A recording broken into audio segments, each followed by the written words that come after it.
¿Qué tal, Sara Antuña? Muy bien, Carlos de Pando. Hoy otro programa de Esto ya se ha hecho y tenemos a Alberto Sánchez Cabezudo y a Jorge Sánchez Cabezudo, que vienen a hablar de escribir basándose en hechos reales. Vamos a hablar de su última serie en Disney+.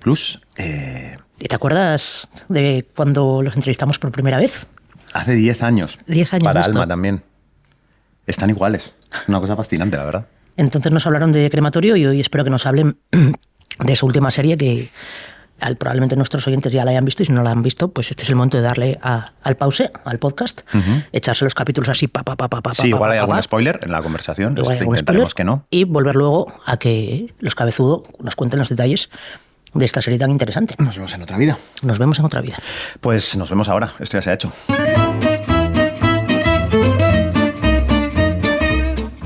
Bienvenidas, bienvenidos a Esto ya se ha hecho, el podcast oficial del Sindicato Alma, Sindicato de Guionistas de España, en colaboración con Dama, entidad de gestión de derechos de autor de obras audiovisuales.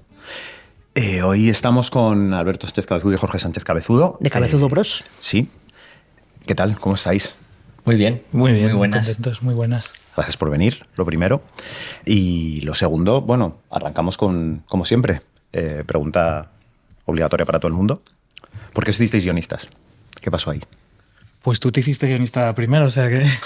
Pues mira, no sé, bueno... Yo por él, la verdad. Yo era arquitecto. Bueno, consumíamos mucho cine, es verdad, de pequeñitos. En nuestra casa, pues como la mayoría de la gente, no había más que 2 canales. Nosotros somos de la generación del videoclub. Ahí de la generación de las cinetecas. En nuestro caso, entró un vídeo en el año 83 en casa.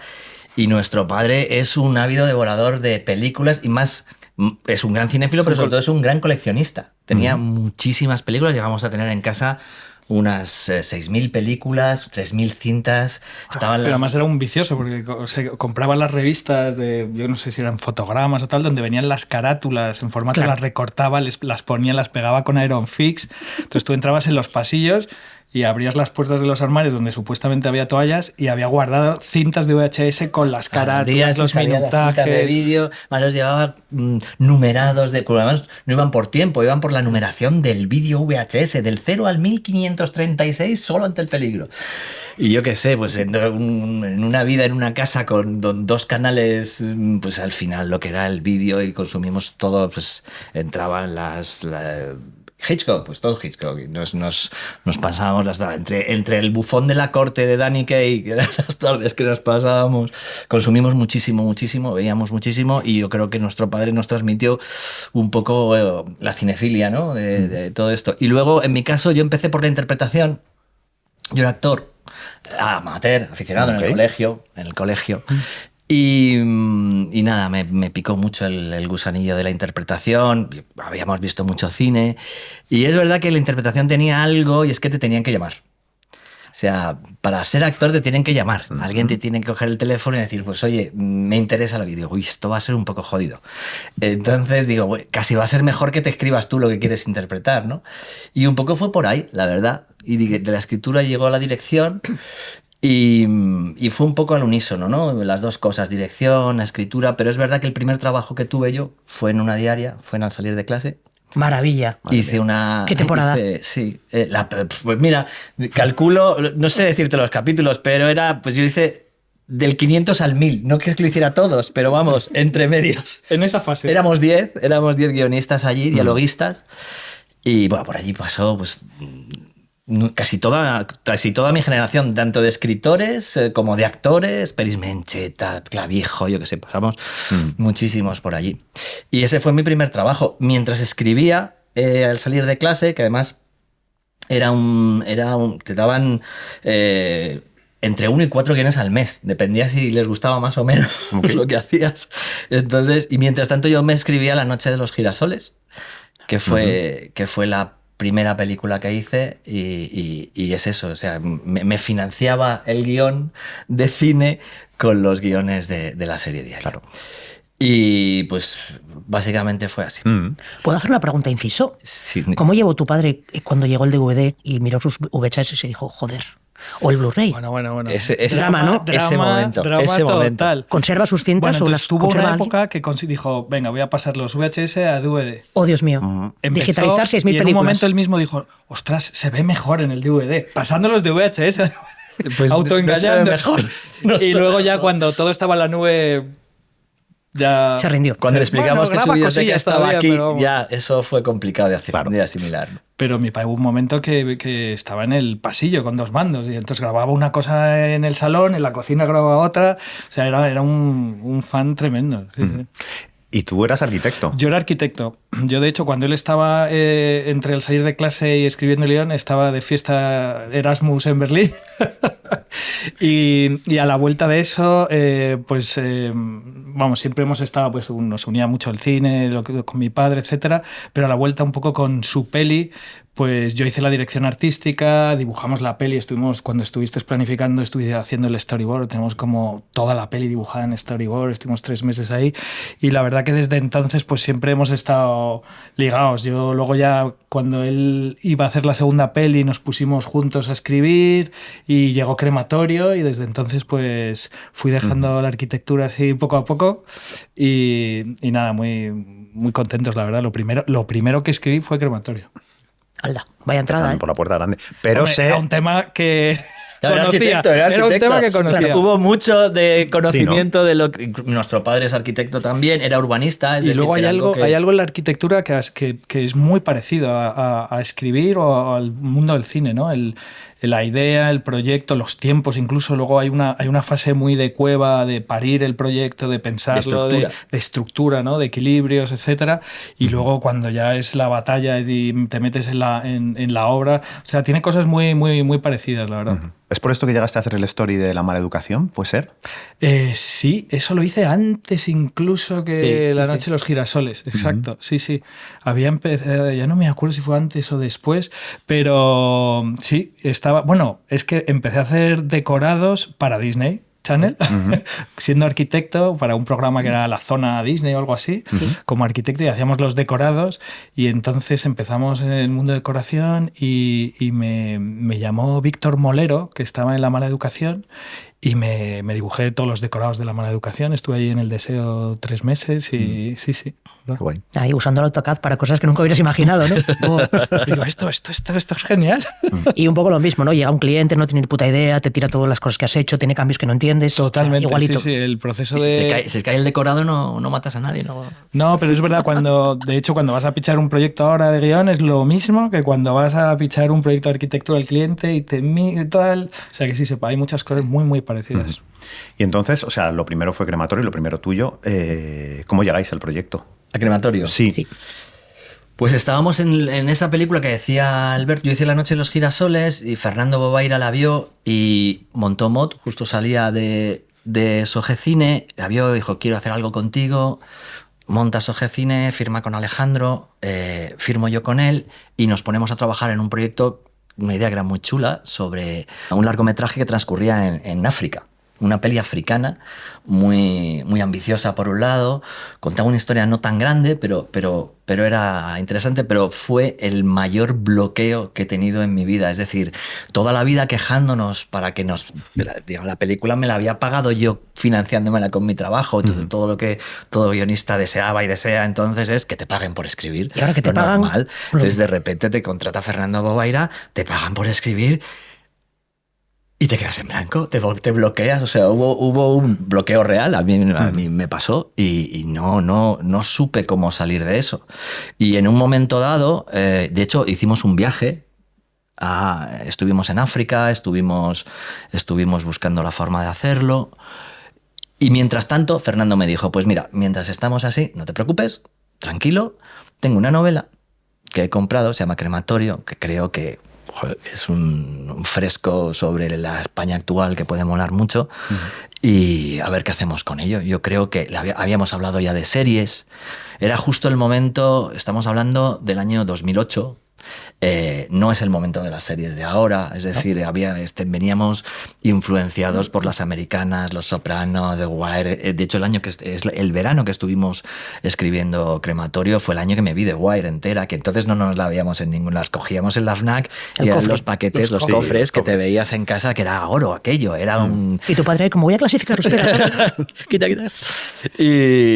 Y entonces yo leí aquello, leímos eso y claro, ya lo hablamos en aquella entrevista que hicimos, que eran todo monólogos interiores, ¿no? Era una cosa que no tenía una trama real en ningún sitio, pero sí tenía un diseño de personajes fascinante, que de por sí el propio retrato, el propio diseño de personajes retrataba un mundo y una época. Y un retrato, ¿no? además, que yo también conocía mucho del mundo de la arquitectura. Total. Yo justo me había salido de la arquitectura en ese momento pre-crisis y lo que retrataba Chirves, vamos, yo había conocido cosas y era muy, muy real y apetecía mucho meterse ahí. Claro, porque es una adaptación de una novela.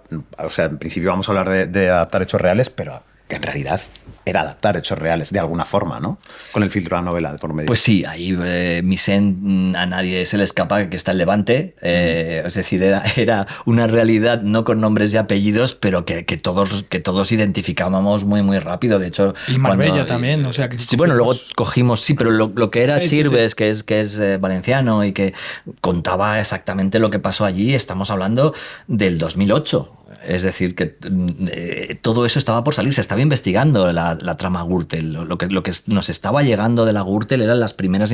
Lo que sí había, como dice Alberto, es todo el caso Malaya. Todos hicimos un dossier enorme sobre los casos de corrupción que estaban encima de la mesa en ese momento. Y bueno, no se hablaba de cosas concretas, pero todo el mundo. Tanto fue así que cuando hicimos la serie y luego los responsables de la Comunidad Valenciana, que de hecho financiaron en parte la serie, con dinero procedente de sabe Dios cómo. Entonces dijeron, pero bueno, ¿y estos de dónde han sacado todo esto? ¿No? Es decir, que acertamos en muchas cosas porque en parte estaba en la novela, pero Chirves no se metía tanto en el detalle de la descripción de la corrupción, sino que era una especie de clima moral que sobrevolaba a los personajes, y ahí es donde nosotros, digamos, que nos gusta tramar más que entrar en tramas, ahí sí que entramos con documentación real y construimos nuestro caso Bertomeu, que era un poco la recopilación de muchos casos de corrupción hasta entonces, que al fin y al cabo no es nada brillante. Al final la corrupción es el mecanismo del chupete. O sea, quiero decir que no es una cosa muy sofisticada, ¿no? ¿Alguien llegó a pensar en algún momento que señalabais sutilmente a gente concreta? Yo creo, quizás lo de las libretas era lo que más recordaba a Roca, ¿no? O algo así, pero en general, como cogimos tantos casos, algunos eran muy pequeños, porque había casos, por ejemplo, de corrupción de una empresa de grúas que lavaba dinero. Había cosas tan pequeñitas que luego vinculaban a las administraciones o a temas de corrupción. ¿Pero cosas habías conocido tú por tu carrera profesional también? Sí. O sea, yo he visto libretas, vamos, más pequeñas, pero libretas, estás aquí y además como funcionan los ayuntamientos en este país, pues el ayuntamiento tiene mucho poder de dibujar con un color rojo, un color azul o un color verde una parte, ¿no? Porque están haciendo planes generales que sí, tardas 8 años además en hacerlos, y al final dentro de un municipio, pues el que tiene esa parcela no deja de ser el primo de, o el tío de, Entonces al final, a una escala muy pequeña, y cuando lo extrapolas a la costa y con unas inversiones muy grandes, pues cuando hay un control muy, muy local y muy municipal, pues sabes cómo ha funcionado en España todo eso. Claro. Y el proceso de adaptación, entonces, habláis de que era una cuestión de clima moral, lo que retrataba Chirves. O sea, vosotros tramáis. ¿Hasta qué punto teniendo en cuenta el libro? No, claro, yo creo que en general lo que hemos aprendido es que para adaptar hay que alejarse de los autores de origen. Mucho, porque además luego lo recuperas. Entonces hay que perderles muchísimo el respeto, porque si no te quedas bloqueado, no escribes una coma. Porque claro, si encima has elegido novelas muy buenas, de escritores muy buenos, que generalmente no solo en el fondo de lo que cuentan, que también, sino que muchas veces el estilo y la forma y la ejecución es brillante, tú no puedes intentar entrar ahí. Tienes que hacer abstracción y tienes que hacer una obra nueva. O sea, yo creo que la clave de la adaptación es que tu obra es una obra nueva. Incluso si haces hechos reales, es una representación de algo que es tu obra, porque si no es imposible. Y con Chirves muchísimo más, ¿no? Yo leí la novela y era como, es contraintuitivo del todo comprar esto para adaptarlo. O sea, me flipa que lo hayan hecho. Es lo que yo le dije a Fernando. Fernando, ¿qué quieres hacer? O sea, pero es verdad ¿dónde que está aquí la serie? No veo de dónde vamos a sacar de aquí. Pero claro, eso es lo que nos dejó el terreno. Claro, es que eso ahí te da es una claro. libertad, y además es verdad que los personajes eran muy arquetipos de la mafia, de nuestros chungos, ¿no? Estaba el promotor, la corrupción, la chica, o sea, había muchos materiales que respondían a un modelo del que podíamos tirar. Y yo creo que la novela tenía algunos hilos que nos vinculaban a personajes Que con cierto tipo de tramas, ¿no? Sugerían eso. Y eso nos dio a nosotros una libertad para con una, además a nosotros no, claro, cada proyecto es un viaje periodístico, ¿no? Que para nosotros es casi donde más disfrutamos, claro. ¿no? Ponerte a investigar, a documentar y dices, ostras, y esto pasó aquí y tal. Entonces todo ese viaje a nosotros nos fascina, y en este caso, pues claro, nos pusimos a tramar con un caso Bertomeu gigante. Hicimos justo lo que Chirves no quiso hacer. O sea, Chirves huyó de hacer una trama policial o como que era criminal al uso, y su novela, la originalidad de su novela es que es como, yo siempre decía que es como, y lo hablamos en aquella entrevista, que es como si te pasara una manada de rinocerontes por encima. O sea, es muy brutal, el lenguaje es muy brutal y él decía, ¿no? Que te la golpea, novela, la violencia de la palabra. te golpea permanentemente. Entonces, claro, y nosotros lo que nos gustaba, lo que habíamos visto, el cine que habíamos visto, que digamos que es la crónica negra o el cine negro, que es lo que nos tira más de alguna manera, claro, pues de repente dijimos, bueno, pues estos personajes están aquí, vamos a disfrutar haciendo las tramas. Y entonces hicimos nuestro Soprano. Yo recuerdo que mencionamos, joder, es que podemos coger y hacer la historia de nuestros mafiosos, porque nuestros mafiosos son los mafiosos de la costa, y es lo que es los que estaban entrando ahora en la cárcel, ¿no? Bueno, entonces sobre eso hicimos las tramas, y lo que era hacer una especie de estructura tramada para que el diseño de los personajes pudiéramos colocarlo justo encima. Y así fue, es decir, cuando teníamos los guiones escritos, a los actores les pasábamos la novela para que como el profundizaran en los cero, personajes. casi. Era como el episodio 0, exacto. Era un episodio. Lo típico de que te preguntan de, pero ¿por qué mi personaje tiene este Toma. Leta Chirves. Pobrecito, eso también te digo, eso es una bomba. Vamos. Claro, luego no volvían a preguntar. No, claro. Ya no había problema. Animo con eso. Pero claro, entiendo que saltando ya a Nos vemos en otra vida, el proceso es muy distinto, porque el tema, aparte de ser unos hechos reales sobradamente conocidos, es mucho más delicado también, ¿no? Totalmente. Sí. ¿Cómo fue no tanto cómo llegáis al proyecto, sino cómo llegáis a vender el proyecto? Quiero decir, ¿cómo fue el pitch de algo así? Perdón, hago una brevísima presentación por si alguno de los oyentes todavía no ha visto o no ha leído Nos vemos en otra vida y la novela en que se basa. Tanto la serie como la novela tratan sobre un personaje real que estuvo involucrado de manera un poco más tangencial en los atentados del 11M en Madrid. Dicho lo cual, podemos continuar. No sea que estemos media hora hablando y es como, no, porque este personaje, ¿de qué están hablando? Sí. ¿Qué tiene que ver esa mochila? Pues, Toda la razón. Pues claro, nosotros pensamos en cualquier caso, claro, primero lo lees y dices, wow, o sea, esto no lo conocía, no puedo dejar de leerlo. O sea, todo proceso tiene algo de intuitivo, es decir, tú haces las cosas por algo y es porque hay algo que lees y te engancha. Entonces tú tienes que dejarte guiar por esa primera intención. Si a mí me ha interesado, ¿qué hago yo para que aquello que haga interese igual que me ha interesado a mí? ¿No? Es decir, te vas colocando como objetivos. Claro, pero luego entras y dices, ostras, pues que le tengo que poner carne, ojos, boca, tengo que hacer a un personaje que sea corpóreo, y eso no lo aguanta igual que el papel. Entonces, de repente va a generar unas emociones, porque van a ser seres humanos de carne y hueso. Inevitablemente, como decía Chirves, lo vas a humanizar, porque aunque sea un monstruo, es un ser humano. Es un ser humano que es un monstruo, pero es un ser humano. Entonces, eso de alguna manera va a hacer, te va a hacer pensar cómo vas a contar eso, porque tienes que hacer además que te sigan. Entonces, lo pensamos mucho, le dimos muchísimas vueltas, porque la historia está contada no desde las víctimas, sino desde los perpetradores o los conseguidores o los culpables de alguna manera del atentado, ¿no?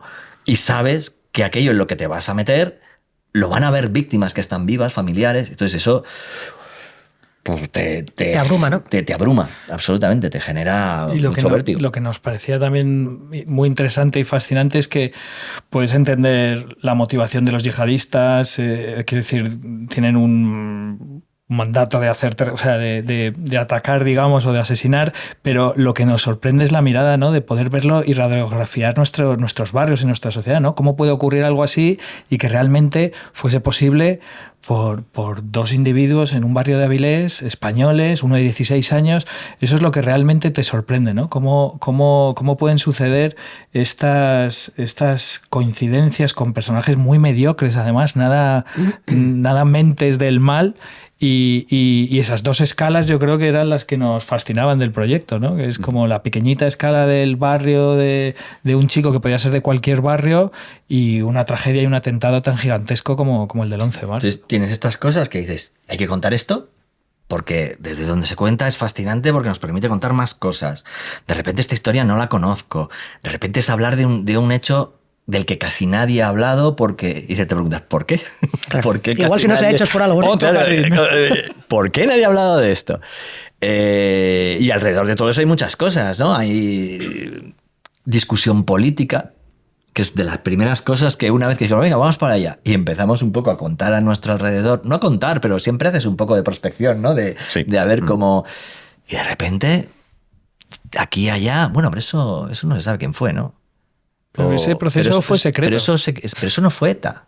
Y digo, 20 años después estamos aquí todavía. Los peones negros. Os juro que no sabíamos gente que era así. muy normal, ¿no? Sí, es decir, que llegamos a la conclusión que no es que hubiera una pelea como tal, igual de intensa que la hubo en su momento, pero sí es verdad que todas estas teorías de la conspiración habían calado hasta el punto de embarrar el terreno. Es decir, que como mínimo... eso que utilizó el otro día Feijóo, ¿no? Lo de empatar, pues la teoría de la conspiración jugó a empatar el partido, es decir, empató hasta el punto de que nadie pudiera decir que había sido uno u otro. Y eso no sabíamos que existía todavía, pero era algo que simplemente se había sentado y quedaba ahí. Y de repente era también otro elemento a tener en cuenta a la hora de decir, bueno, nos vamos a meter en este jardín. Hay una cuestión moral, hay una cuestión política, posiblemente, que luego no ha sido tal. La verdad es que una vez estrenada la serie no ha habido tal revuelo, que suele pasar, como pasó con Patria, como pasó con tantas cosas que parece de las que no se puede hablar y al final hablas y... Quizá era el momento adecuado, ¿no? Ha pasado tiempo suficiente para si poder después mirarlo. de 20 años... Claro. Y luego está la propia estructura de la novela. Hablábamos esta mañana, Alberto y yo, estamos trabajando sobre otro proyecto. Otra cosa que siempre pasa, no hay dos proyectos iguales. O sea, hay veces que intentas aplicar lo que hemos aprendido de este proyecto que ha funcionado tan bien. No hemos aprendido nada. Otra cosa, si os vale de consejo final, es eso. Cada proyecto es diferente. O sea, da igual lo que hayáis aprendido. Y ahí, por ejemplo, pues es verdad. Hay un personaje que tú leías la novela y a mí me generaba particular desasosiego que no se arrepintiera. Porque iban pasando las cosas y luego entiendes muchas cosas. Claro, eso implica un análisis muy profundo de por qué no se arrepiente. Y Alberto decía, no, es que en el fondo, ¿no? Si hay una pelea, ¿cómo se va a arrepentir? Entonces nos lleva a discusiones súper interesantes. Vamos, que tardamos, a la pregunta tardamos un año en pitchar el proyecto. Y el pitch... Por estos temas, claro. Y el pitch, pues al final los pitch, cada vez nos acostumbramos más... Como el pitch genera una reacción directa en tu interlocutor, cada vez pensamos más que si nos ha funcionado un pitch, nos basamos mucho a la hora de hacer la estructura sobre los puntos por los que va pasando el pitch. Hay otros que ves que no enganchan y lo bueno de la comunicación inmediata es que enseguida sabes si se están aburriendo. Si se están aburriendo o no. Y tú piensas, no, esta parte la voy a explicar y cuando llevas 2 minutos dices, esta parte no... Esto no es mal. Pero sin embargo, cuando nos ponemos a hacer la adaptación, sabemos que tenemos que pasar por aquí, porque cuando intuitivamente nosotros hemos pitcheado la serie, hemos pasado por esos puntos y han interesado. Entonces, el pitch, ¿cómo se hace? Pues simplemente contando la historia y planteando la estructura, que es lo que lo íbamos a... ¿Hablasteis de la novela en el pitch? Sí, además ellos la conocían. Y de hecho, Javois aparece en la serie, ¿no? Porque una de las cosas que nos parecía muy interesante en este año que estuvimos hablando de estructura era justamente cómo contrastar esos 8 meses del chavalín que cae en manos de Trasorras y acaba siendo el primer condenado por el 11M con las consecuencias de algo tan gigante, ¿no? Esas dos escalas.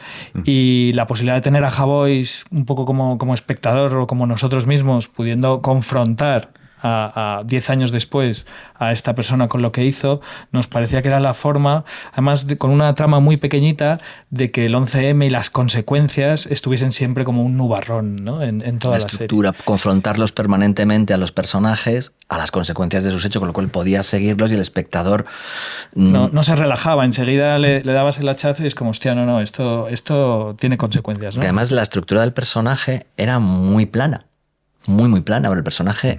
Es un personaje muy apático, que se deja llevar, que se deja arrastrar, y en ningún momento hay una especie de lucha, debate. Es como lo que te dicen que evites siempre, ¿no? En plan, tu protagonista no puede estar pasivo. Por favor, no le pueden pasar cosas. Pues tiene que... Por eso iba a preguntar también eso, ¿hasta qué punto metéis ahí los mecanismos de la ficción para que eso funcione? Claro, ahí es la estructura. O sea, lo que nos permitió que tuviera una intensidad dramática era la estructura, es los saltos temporales, es lo que permite, además...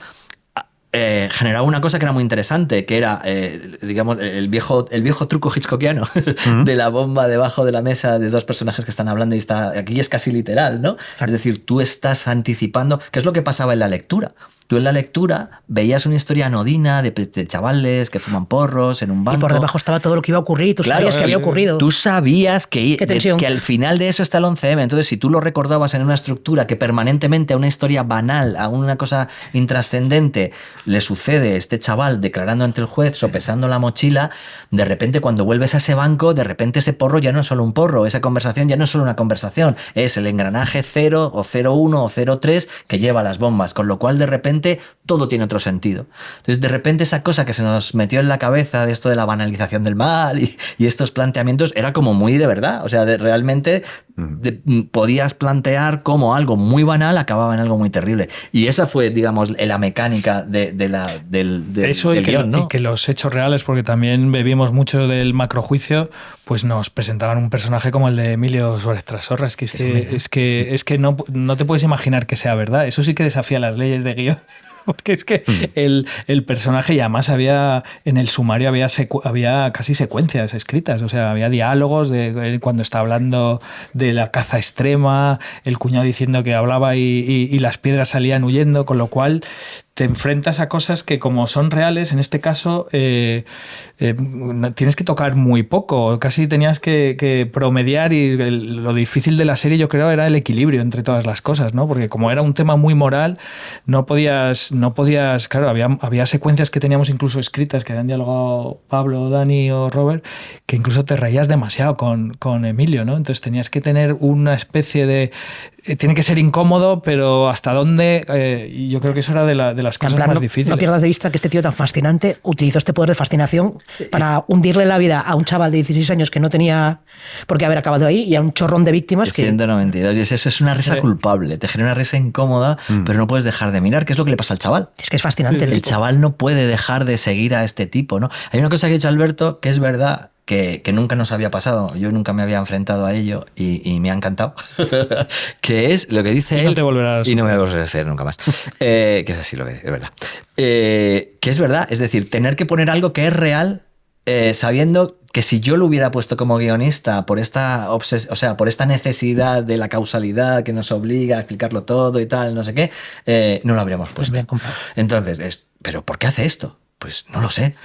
Pero lo hace, sí, lo ha hecho porque está ahí. Dice que y no lo sé. Y una parte grande del guión, que es la que a mí me fascina mucho, es que es entender, porque este guión nos ha hecho entender muchas cosas. Los viajes son maravillosos, los viajes de escritura y de la serie.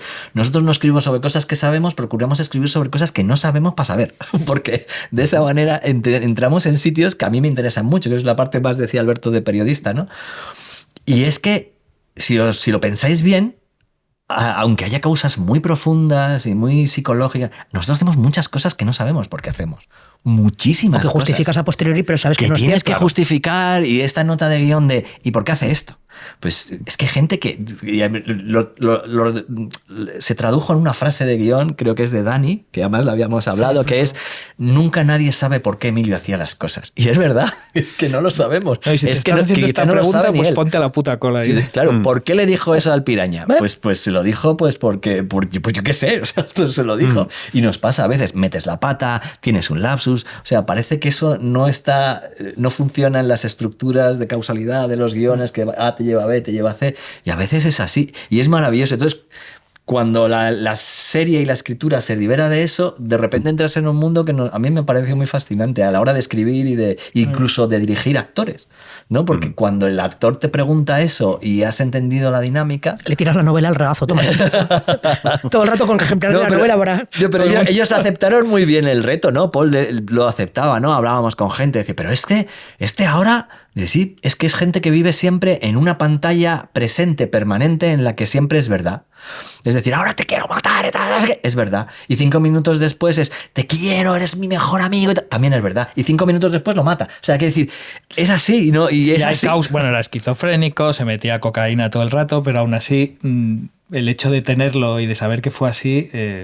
Era fascinante, vamos. Sí, además, como va sobre hechos que eran reales, solo puedes mirar y decir, bueno, ocurrió así, es lo único que tengo para defenderme, ¿no? Sí. Como, sí. No puedo decirte más que ocurrió así, yo soy el primer intrigado por ver qué había detrás de esto, pero más allá de la cuestión moral que comentabas antes, pensábamos que no solamente es que estáis hablando de hechos reales y de personajes con nombre y apellidos, es que son hechos reales muy graves y personajes con nombres y apellidos pues, que han cumplido una condena, han sido sometidos a juicio.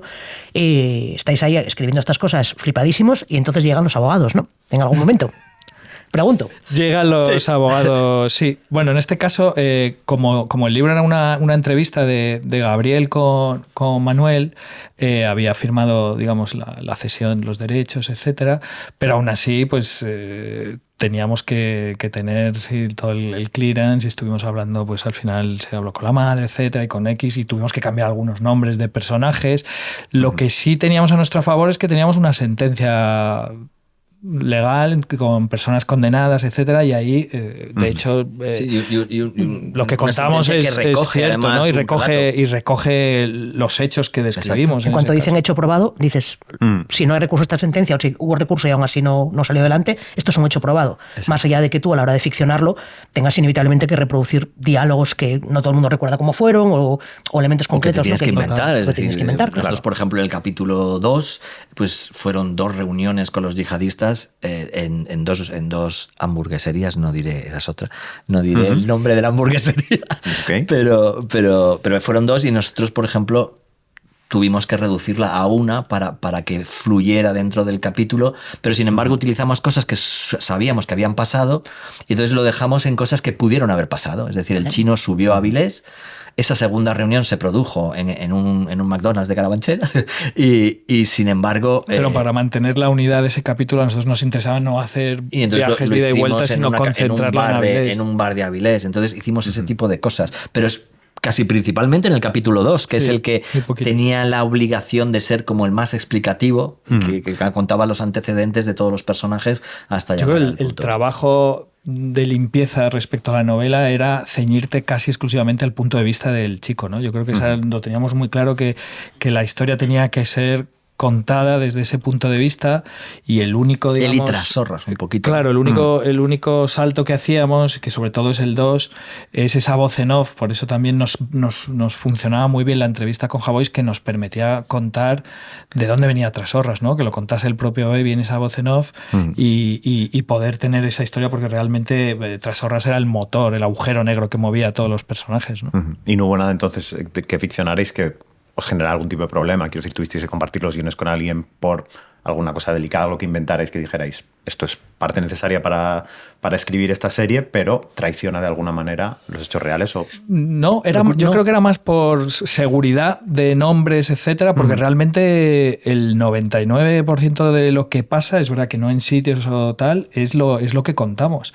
La estructura nos ayudó. O sea, es la puesta en escena, a lo mejor no estaban sentados allí, pero la mayoría, os diría que casi el 90%, no es muy exagerado, de lo que pasa está o en la novela o en la sentencia. Es decir, que lo que hicimos fue un despiece total de todas las cosas que sucedieron. Hicimos un trabajo de puzzle para, a través de la estructura también, poder contarlo todo y que lo que parecía más plano, precisamente por lo que decíamos, a la hora de colocarlo tuviera incluso cosas, por ejemplo, en el capítulo 4 en el que no pasa realmente nada, pero realmente genera la tensión de saber que están yendo a robar dinamita, ¿no? Entonces, pues se tira esperando a que vuelvan. Pues sí, se tira esperando a que vuelvan. Eso en un guión no lo sueles meter, a lo mejor. Claro. Pero es el capítulo de la espera, es el capítulo de los largos momentos sin diálogo. Es decir, intentamos jugarlo de la manera más Y con esto que hablábamos, ¿no? Que el espectador sabe a dónde vas, ¿no? Claro. Sabe que eso irremediablemente va a acabar en un atentado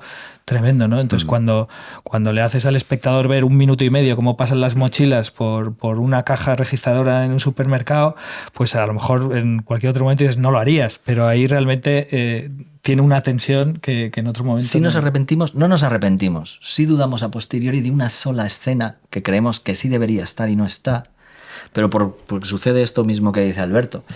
Y es cuando Trasorras, en la realidad, él se casa. Es que claro, cuando te lo cuentan, dices, se casa, se va de viaje de novios, vuelve y se lleva a la mujer al chalet de Morata de Tajuña a ver a los yihadistas que tienen los explosivos allí, o sea, recién casado con la mujer, y tienen una discusión allí sobre la Meca-Cola y sobre los atentados del 11S.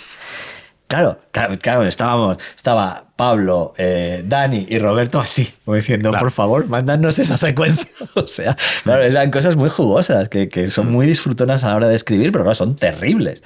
Y precisamente no la metimos porque separar demasiado el punto de vista de Babi a Trasorras hacía que, en cuanto lo hacías, la historia se dispersaba. Pero es la única cosa que realmente... cuenta algo importante, y es que implica mucho más directamente a Trasorras. Porque está como un cencerro, además. Que está como un cencerro, pero a nivel incluso legal y de lo que queríamos contar, de plantear la culpabilidad de quién la tenía y, digamos, de quién fue quién dentro de todo eso, apoyaba un poco la idea de que Trasorras estaba muy al corriente de lo que pasaba. Y esa es lo único. El resto, bueno, pues sí, puede estar mejor algunas cosas, otras podríamos haber... pero casi todo intentamos que fuera. Ahí Guillermo Chapa, que hizo un trabajo alucinante de documentación. Sí, era... Y que estuvo con nosotros haciendo los tratamientos también. Pues claro, se vio todo el sumario, o sea... tenía información legal, claro. Cuando ya entrábamos en producción y había que hacer los informes, era como, Guille...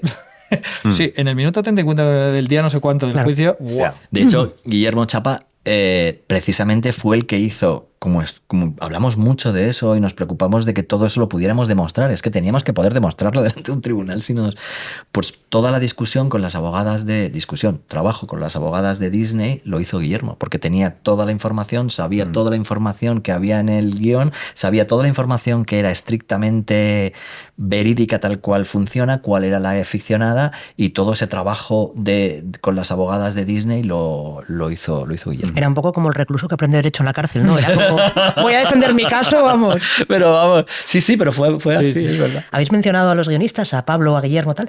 Tenemos una pregunta que a mí me carcome desde que empecé a ver la serie. ¿Por qué no la dialogáis vosotros? Porque son muy buenos estos tíos. O sea, es verdad. Son muy buenos. Son muy buenos. O sea, vosotros hicisteis todo el planteamiento de estructura, perdón, que igual me estoy adelantando, y se lo...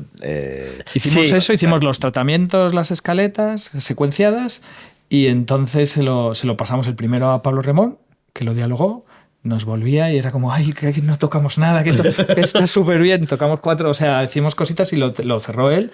Y la verdad que es que ya habíamos trabajado con Pablo en un proyecto que no llegó a salir y nos entendemos, nos encantan cómo escriben, lo que hacen. Y, por ejemplo, en La Zona llegamos agotados, porque luego, claro, en mi caso yo dirijo también. Jorge entra a dirigir, yo hago la producción ejecutiva y entonces llegas como despeluchado. O sea, yo no planifiqué, por ejemplo, La Zona, llegué con semanas a la dirección, no tuve tiempo de prepararlo. Y luego yo creo además que hicimos algo que nos interesaba a todos. O sea, Pablo está haciendo teatro, yo creo que todos los temas de llevar el peso de la sobranía, algo parecido, yo creo que le pesa más. Hicieron 2 capítulos cada uno, con lo cual concentraron todo su talento en las semanas que estuvieron trabajando sobre los guiones, lo cual daba una frescura muy, muy grande, y a nosotros nos interesaba justo lo contrario, poder parir la serie, poder controlar a lo largo de los 6 capítulos, luego editarlo después. Es decir, llevar ese control nos encanta.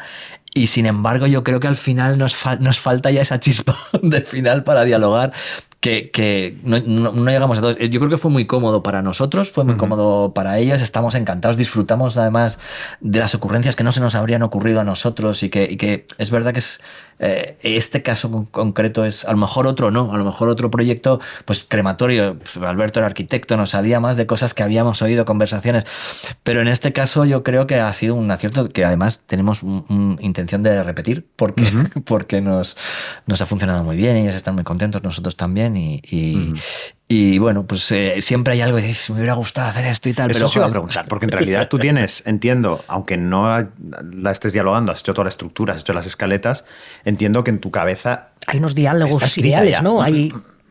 de manera un poco abstracta, que no tienes los diálogos ahí como...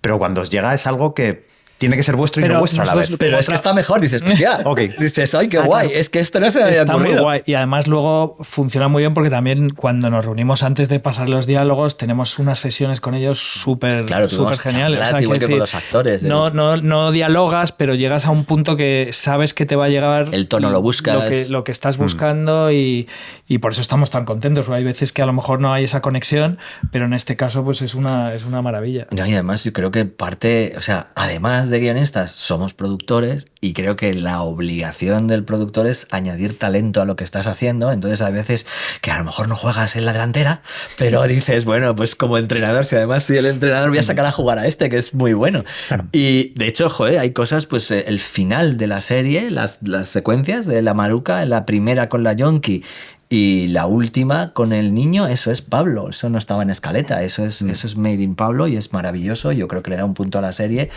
que solo podemos estar contentos de sumar talento a todo esto. O sea, nos encanta y bueno, pues ya jugaremos de delanteros otro día en otra cosa, yo qué sé. No. Pero bueno, también es verdad, por ejemplo, en mi caso, que en esta serie he disfrutado más de la dirección, por ejemplo, que en la otra pues me costó más y en esta pues, tuve mucho más tiempo para planificar y Alberto y luego, para preparar también. Para preparar y luego estaba todo el tema era delicado a nivel, como decíamos, legal, pero también había que estar en contacto con las víctimas. O sea, había también muchas cosas que nos permitieron concentrarnos también más a la hora de entrar en producción y tener más tiempo y llegar más tranquilos. Sí, porque sabéis, es que, y además lo decíamos, cuando llevas la producción ejecutiva y tal, y escribir, dialogar, a veces decíamos, es que hace tiempo que no tenemos ese momento de cueva absoluta, de no hay nada en la habitación más que el guión y tú. Eso en un momento de nuestras vidas desapareció un poco, porque es verdad que tienes que... En el otro lado tienes que es guay ser guionista y tener, o sea, venir de donde vienes y tener el guión en una mano y el presupuesto en la otra. Eso es maravilloso. Eso está muy bien. Sí. Entonces, claro, no se puede todo. Entonces hay cosas en las que uno está no dispuesto, sino que ha disfrutado trabajando con otra gente que directamente... En este caso, además, hubo un momento que cuando hicimos el pitch y Disney le encantó, nos dijeron que sí a la serie, a producirla en el propio pitch, que no nos había pasado. Fue como, wow, pues la hacemos, sí. Pues, ¿no parecéis contentos? Pues es que es la primera vez que estamos en shock, no nos ha pasado nunca. Pero claro, en cuanto se decidió que íbamos a hacerlo, fue un poco contrarreloj para llegar... Pensábamos que era interesante llegar al 20 aniversario, una vez que ya queríamos hacerlo a todos y la verdad que se hizo todo muy rápido. O sea, hicimos todos los guiones en 8 o 9 meses y la producción, todo postproducción en menos de un año casi. O sea que al final fue ahí un tiempo muy intenso y esto nos alivió muchísimo, nos vino fenomenal. Yo creo que el acierto ahí por la rapidez y yo creo que esto... sí que lo hemos aprendido y nosotros somos a veces menos de escribir en el sentido de que hablamos mucho. Nos tiramos muchas horas hablando y generalmente caminando. Antes trabajábamos en el centro, pues estábamos en Bilbao, en el café comercial y tal, y nos íbamos caminando a Callao y ahí íbamos sacando todo. Hablamos mucho y al final la escritura era mucho transcripción de lo hablado. Y... yo me acuerdo del crematorio, teníamos un nudo que no sabíamos resolver del penúltimo capítulo. Y era Navidad, estábamos haciendo y nos fuimos a hacer las compras al Corte Inglés y íbamos hablando de y este cómo lo mata y los cómo regalos lo mete, y cogíamos esto y hacemos yo no sé qué. No, Susana Valero, Entonces, sí, funcionamos mucho así. Pero es verdad que lo que sí hemos aprendido es que para mí, plantear bien es casi el 75% de la felicidad de un trabajo. Es decir, si tú aciertas en la forma en la que estás planteando la serie, como ha sido este caso, es decir, yo creo que planteamos muy bien la serie y al plantear hizo que todo el trabajo fuera muy fluido. Cuando te has atascado porque te has equivocado en la forma en la que vas a afrontar la estructura, desde dónde lo vas a contar, que se resume en eso, en estructura y punto de vista. ¿Quién cuenta la historia y cuál es la estructura temporal o cómo lo vas a contar? Cuando aciertas en eso, el trabajo es feliz. Cuando no aciertas en eso, es una tortura. Lo que dicen los carpinteros, mide 2 veces y corta una. Por favor, o sea, es tan terrible volver atrás, volver, rehacer, poner, volver, es muy, muy... Y este ha sido un proyecto feliz en ese sentido. Y hay algo que hablábamos de Pablo, Dani, Robert, cuando escriben, hay algo de fresco, ¿no? Cuando escribes, que cuando te has equivocado tienes que volver para atrás, ya llegas a los diálogos con miedo, ¿no? Y necesitas ser valiente y tener la libertad un poco de pasarte incluso, ¿no? Entonces yo creo que el plantearlo bien te permite pasarte dialogando y ser mucho más atrevido y poder encontrar cosas que si no a lo mejor pues no si eres más constreñido igual no llegas. Pues muy bien. Con esto tenemos que terminar y preguntándoos la pregunta que hacemos siempre para cerrar, que es ¿cuál es el mejor consejo que os han dado o bien el que daríais a la gente que nos está escuchando? Que es mucha y está súper atenta. Pues mira, justo con esto que hablábamos, yo creo de atreverse, ¿no? A no limitarte y poder pasarte un poco cuando planteas las cosas y escribes, porque yo creo que a veces, muchas veces entras como con demasiado temor, con demasiado miedo, y yo creo que ahí hay que soltarse, y muchas veces dicen, no, para escribir solo tienes que escribir lo que se ve, lo que tal. Yo creo que hay una parte tan de disfrute, ¿no? A la hora de abordarlo, que creo que es importante no perderla. Mira, buscando, digo, no sé, se me han ocurrido dos. Perfecto. Los dos me dieron. 2 por 1. Uno, que tiene que ver con la salud mental, que es elige tus batallas. Muy bien. Elige tus batallas porque elige sobre todo las que puedas ganar y las que merezcan la pena, porque este trabajo es de un desgaste tan grande que hay batallas que no merecen la pena. Y a lo mejor tu batalla no está en este guión o en esta línea o en esta secuencia, y sí está en otra cosa más importante, y a lo mejor tu energía tiene que estar ahí, no aquí. Y la otra me lo dio un profesor de guión, y es verdad, y la usamos mucho, que es ¿por qué hacemos esto? O sea, ¿por qué quieres contar esta historia? ¿Cuál es la razón? Es básico, es elemental. Pero, joder, genera una pregunta muy potente. A lo mejor es por dinero. O sea, la razón no tiene que ser una cosa tremenda. Pero yo creo que cuando uno se enfrenta al trabajo tiene que tener... Y que tiene que ver con la segunda. Es decir, ¿por qué haces esta? Entonces, a lo mejor te merecen o no la pena las batallas que curres, ¿no? Que te pelees. Totalmente. Jo, pues muchísimas gracias. Ha sido un gusto, un placer. A vosotros. Nos vemos en esta vida. Sí, nos vemos antes de los 10 años, por de favor, los 12 años. Que no vuelvan a pasar 10 años, por favor. Gracias. Muchas gracias. Esto ya se ha hecho. Pues turra sindical, toca turra sindical con Cristóbal Garrido otra vez. ¿Qué tal? ¿Cómo estás? Ya he pillado carrerilla, ya no me movéis de aquí. Con Borja González Santaolalla. Yo vengo para cubrir los huecos que me deje Cristóbal. Bueno, pues cuando Cristóbal necesite respirar, hablo yo. Entonces vas a meter baza. Más listo. Imposible. Y venís a hablar de la dificultad de escribir sobre personas hechos reales, un poco al hilo de lo que hemos estado hablando con Alberto y con Jorge. Así que contadnos. Ellos han hablado de la palabra maldita, que es el clearance, que es la cosa que me tiene hablando solo desde hace un par de años, ¿vale? Entonces, vamos a hablar de una paradoja que estamos viviendo ahora mismo en el audiovisual español. Pues voy a dar una lista de títulos. Empieza así: Cristo y Rey, Veneno, Valenciaga, Nos vemos en otra vida, El cuerpo en llamas, El caso Asunta. José, perdón, tengo que meterme en los huecos. José, Nacho, Saben aquel, Un año, una noche, Segundo premio, Maricón perdido, El Marqués, El corredor de la muerte, Camilo Superstar y Superstar, que son dos series diferentes, porque una es Camilo Sexto y la otra es la serie de Tamara, la buena. No, Tamara Yurena Ámbar. Tamara Yurena, que es la buena, porque la mala es la otra. La mala es la otra. Ok, ¿qué pasa? Es curioso. O sea, que gratuito esto, pero vale. Bueno, es que si la otra fuera la buena, harían una serie de ella en Netflix. ¿Lo están haciendo? No, pues se siente. Tamara Yurena, Tamara 6 dedos, la mejor. Bien, es curioso que en muy poco tiempo se han hecho un montón de series basadas en hechos reales, en personajes reales, y a la vez las plataformas, los departamentos de legal se están volviendo más locos con los clearance, con los repasos, leyéndote hasta la última coma para que nadie te pueda denunciar. Esto nos está suponiendo que cada vez sea más difícil escribir. Es un problema bastante gordo. Entonces, la pregunta es, y te la lanzo a ti, Borja Santaolalla, González en concreto. Es al revés los apellidos, pero está bien. Está bien, Cristóbal Valor. Dime. Mi pregunta es, ¿se pueden hacer series basadas en hechos reales no o qué? Él lanza la pregunta, pero esto es absurdo. Es absurdo, me toca a mí la línea. Vamos a ver, retomo. ¿Se puede o no se puede? Venga. Sí, sí se pueden porque son personajes que tienen un interés informativo, histórico, son personajes públicos. O sea, esto, quiero decir, tienes derecho a escribir sobre estas personas. Y además te puede pasar, oye, pero igual hay gente que está en esa línea, ¿no? De quiero escribir sobre ellas, pero que quizá quiero hacer comedia sobre ellas, quizá quiero, meterme en un jardín en el que puede que salga mal parado. Se puede hacer, porque existe incluso una figura que tiene un nombre en latín, que es animus jocandi, que es el clásico derecho a la parodia. Es decir, hemos visto películas, sketches, programas de entretenimiento que parodian a ciertas figuras, personajes públicos. Eso se puede hacer porque en el derecho español existe esta figura jurídica.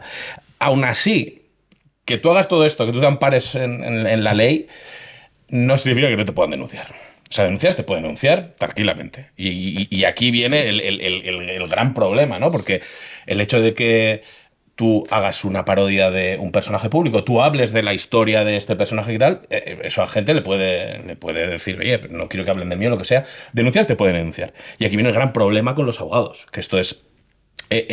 claro, tú como guionista lo que tienes que intentar siempre es no pensar en esto. Tú tienes que intentar que tu película sea creíble, que tu guión funcione, que sea veraz, o que quiera contar lo que tú quieras contar, que muchas veces, si estás adaptando una cosa real, es lo que pasó. Claro, tú piensas eso, pero los abogados lo que piensan es que no nos demanden. Entonces, cambiar todo lo que pasa. No, pero si esto pasó de verdad, bueno, pues no puedes hacer que no haya pasado de verdad. Estas cosas pasan, ¿eh? Y es una pelea constante que tenemos, ¿no? Como nosotros los creadores con unos señores con corbata que no saben hacer más que eso. Entonces, ¿qué podemos hacer, Cristóbal? ¿Qué podemos hacer nosotros como guionistas? Vaya, el que no iba a hablar se me ha hecho bastante largo. Es curioso esto que dices, qué curioso es, porque el tema es que los abogados no solamente están ahí, no están ahí para que tú ganes el juicio, están ahí para que no te demanden, que esa es la clave, ¿vale? Entonces, para ellos no es ganar un juicio que lo vas a ganar seguro, es que nadie te pueda demandar. Entonces, ¿qué podemos hacer? Para empezar, la solución más fácil es cambiarle el nombre a todos los personajes. Pero es que a veces, si tú haces la serie de Camilo VI o de Tamara Llurena la Buena, tienes que decir el nombre de esta gente. No tiene puñetero sentido. Entonces, puedes dejar solamente a los protagonistas y cambiar a los secundarios para generar un contexto relativamente fantástico o ficticio en el que haya más lagunas por las que te puedas colar. Luego, por otro lado, es importante que tu historia esté basada en... Sí, por ejemplo, antes estábamos hablando de la serie del 11M de los Cabezudo, en una sentencia que prueba que todos estos actos son reales, estos señores son culpables y está todo en una sentencia demostrado. O está basado en un libro, como pasaba con Fariña, en el que todo esto estaba publicado y tal. O artículos periodísticos o un par de testimonios de gente que ha vivido esto y estaría dispuesta a declarar en el juzgado para darte la razón de que esto efectivamente ha sido así. Por otro lado, lo más importante, aparte de todo esto, que estamos aquí como cagando contra los abogados son importantes. Lo ideal es que el problema es cuando encuentras abogados que es a todo no. No, en caso de duda, no. Sería increíble encontrar abogados que te dijesen, oye, aquí vas a tener problema, pero si haces no sé qué cosa, puedes escamotear esto o pillar un atajo que te pueda solucionar el problema. Estos abogados, no sé si existen. Si existen, por favor, que nos llamen, que nos escriban al correo de Alma y que ofrezcan sus servicios porque yo estoy deseando encontrarlos. Tuvimos una vez una documentalista, perdón por el inciso, en una serie que le preguntábamos todo el rato, estábamos haciendo una policíaca y le preguntábamos todo el rato, oye, ¿se puede, por ejemplo, si eres policía y ha habido un accidente muy grave, un crimen de algún tipo, y hay una persona herida, si ves que se muere, meterla en tu coche y llevarla sin esperar a la ambulancia? ¿O te verías en un lío si esta persona se muere por el camino o algo así? Y la documentalista contestaba, ¿tú qué quieres, que se pueda o que no se pueda? Y claro. Era como, dime qué es lo que quieres, porque si quieres que no se pueda, te encuentro el problema que tendría este policía por haber hecho esto. Y si quieres que se pueda, encuentro la manera en la que un policía que haya hecho esto se libró de toda responsabilidad. Era maravilloso. Y el abogado debería ser el mismo, ¿no? Así, claro. Ese servicio jurídico que queremos. Aún haciéndolo todo bien, cabe la posibilidad de que te denuncien, porque a la gente le gusta mucho los dineretes y de repente ven que se habla de alguien parecido a él o de sí mismo y entonces quiere rascar. Por ejemplo, poniendo otra vez el caso de Fariña, resulta que ha habido 1000 juicios, todos lo sabéis. El último juicio fue el de Ubiña, que denunció a la serie no ya porque él saliera como narcotraficante condenado ni... Exactamente, sino porque estaba practicando un coito una noche con su mujer, que le parecía una cosa terriblemente vergonzosa y que no se podía hacer. Este juicio se llevó a juicio y evidentemente la serie, la productora, ganó. Entonces, lo que sí que voy a leer es literalmente lo que decía el juez, porque me parece que nos da argumentos a la hora de poder rebatir cuando los abogados te dicen según qué cosas. Entonces, voy a leerlo, ¿vale?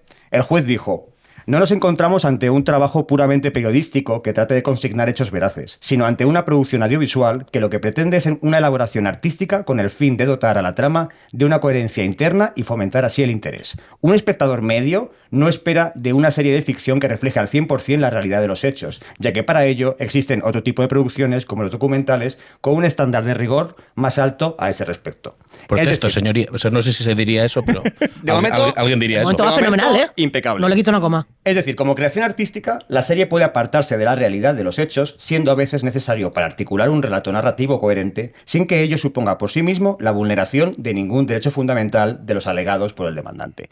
Si algunos de los hechos basados en la realidad han sido modificados, se encuentra en un ámbito protegido por el derecho fundamental de producción y creación artística que no supone una intromisión ilegítima en los derechos fundamentales del demandado. Y ya digo yo, palabra de Dios, te rogamos, óyenos.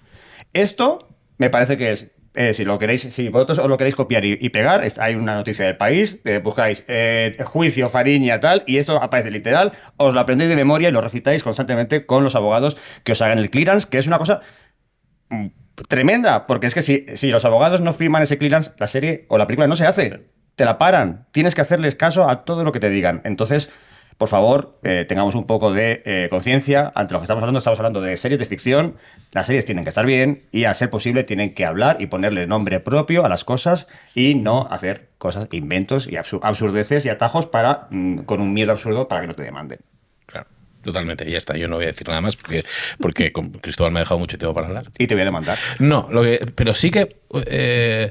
es verdad que la mayoría quieren demandar, pero recordemos, hay muchos que lo que quieren es salir en la foto y quieren dinero. Contaba Ernesto Sevilla hace poco que cuando ellos hacían Muchacha de Nui, hacían un sketch de las aventuras del joven Rapel, el vidente, les denunció. ¿No lo vio venir? No, porque les dijo, no, mis padres no eran así. Que claro, bueno, es las aventuras del joven Rapel. Por supuesto que no es un documental sobre tu vida, pero aún así, pues adelante.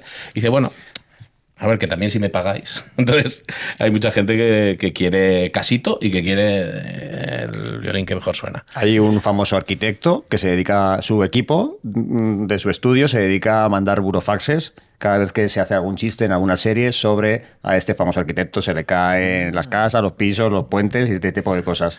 No lo decimos, porque nos acojona que llegue un burofax aquí, sobre todo. ¿Qué necesidad? Porque no tenemos Me estaba burofaxes. acordando, no sé por qué, burofax. de los hermanos Calatrava, ¿os acordáis? Ajá. De los 22 22 No, puentes que se han caído. No, dúos son dos sacapuntas. Perdón. Bueno, pues no sé por qué que me acuerdo de los hermanos Calatrava. Perdón, podemos continuar. Sí, continúa. ¡Ay, yo no lo había pillado! ¡Soy idiota! Porque está hablando de otro. Pues... Jugando con los límites de Pues la muy ley bien. en esta. De charla. todas formas, lo mismo que puede venir el equipo de legal a decir todo esto no se puede sacar, no se puede tal, también se puede pelear un poco, ¿no? También se puede discutir.